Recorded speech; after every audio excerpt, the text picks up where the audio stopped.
Time to jump in on the new patch and check things out. This replay courtesy of Contrarian Codex, who has taken the Skaven into the vampire counts. Could be looking at some leadership issues, but he's going to be trying to use these Regiment of Renown Rattling Guns best effect, seeing if the ranged changes that made it into this patch will be beneficial. Rattling Guns are one of the units that definitely suffers from general line of sight issues, and like many gunpowder units, will struggle to be effective, but let's see how they can do here. He's also got some chaff mixed in, some clan rats here, Skaven slaves as well, a couple of poison wind globes. The avalanche mortar is already just destructing zombies over here, and we've got a couple rat ogres for mass, dwarf thing menace, regiment of renowned doom flares. Love the Gracier Bell Lord.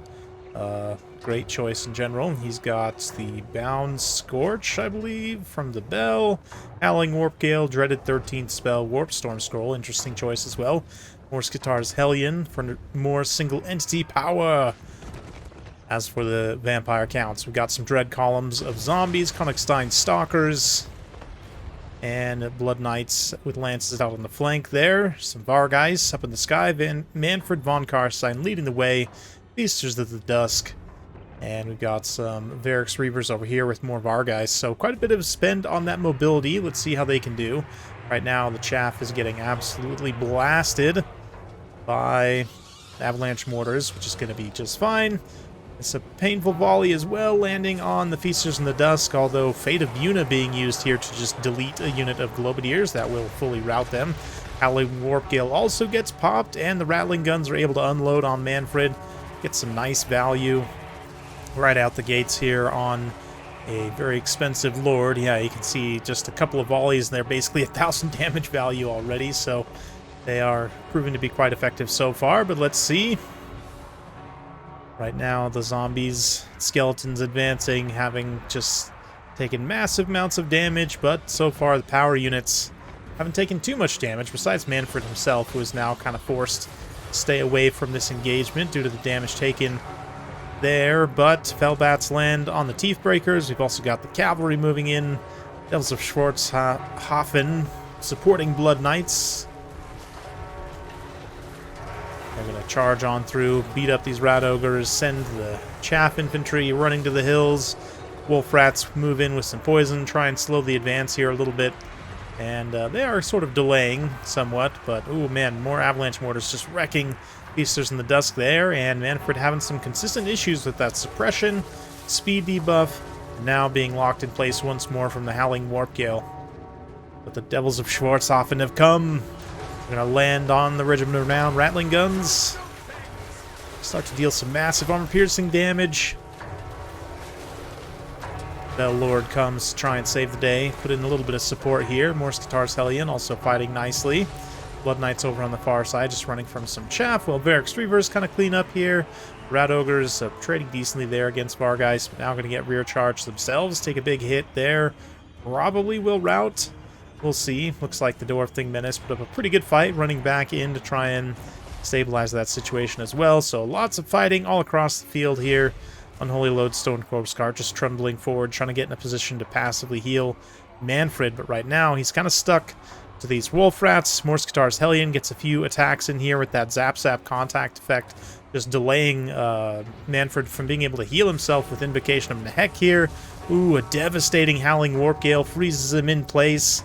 And I think that's going to be all she wrote for Manfred. Had been decently close up until now, but with Manfred down, we'll see. I mean, Skaven definitely very brittle leadership, and there's still plenty of units left on the field there. Blood Knights, though, take a nasty volley from those Poison Wind Globes. And the Rattling Guns also opening fire on the Devils of Schwarzhofen. Yeah, Manfred goes down there. And the Rattling Guns hold. They manage to fell a few unit models before the Vargeist make contact, but inevitably they are going to fly on in. Not too much HP left for the Teeth Breakers.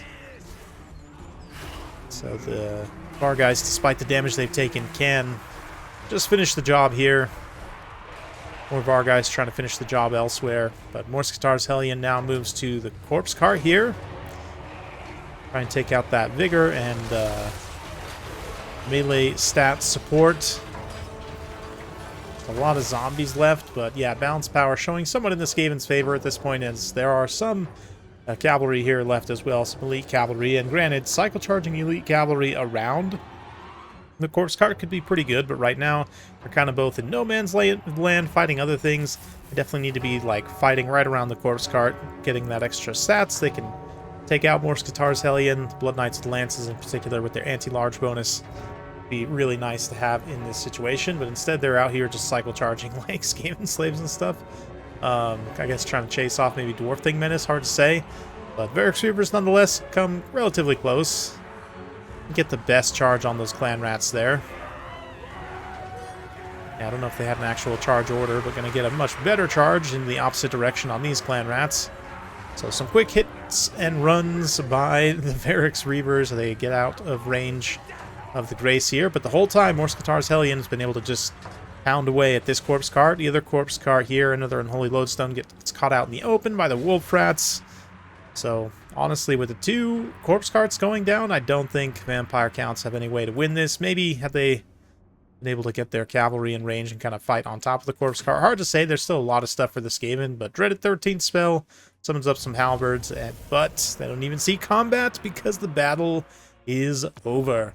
So Codex did a really nice job here with the Skaven. This is a pretty good build overall, I would say. Definitely has some teeth, pun intended, for the Teeth Breakers here, who end up getting just insane value. I mean, Manfred's a pretty expensive lord, so it's not super surprising, but at least they were able to fire consistently and didn't seem to have too many line-of-sight issues. I mean, granted, gun units tend not to have as many line-of-sight issues when they're shooting flying targets, which actually, between Manfred and the Vargeist, they had quite a few flying targets to shoot at, but still, nice to see them able to perform well. Avalanche Mortars didn't get that much damage value, even though they did 45,000 damage and killed 334 models, just because of the amount of chaff by the enemy here. But yeah, Wolf Rats, 1,000 damage value on them, pretty respectable. Some of the mass kind of just gets run over here. Doom Flayers and Rat Ogres don't pay out what they need to. Morskatar's Hellion was definitely respectable, though. Got some good value there. And yeah, the Bell Lord, some decent support. That Howling Warp Gale on Flying Manfred was just absolutely devastating. The rest of the Vampire Count's army here, I mean, yeah, it's mostly chaff. The power is really going to come from, like, these 4 units mainly, plus Manfred. Manfred didn't get to do much because he just got shot to death. The Varix Reavers did decently, but the Blood Knights just didn't get enough time against high-value targets like they needed to. Vargeist, definitely a solid choice. Very glass cannon unit, though. You got to be careful about using them, because they often can just die. But hopefully you guys enjoyed that. If you like this sort of content, be sure to like and subscribe. Hit that bell notification button. Every time I upload a new video, you'll be notified. Thanks again so much for watching. Appreciate you guys. We'll see you next time.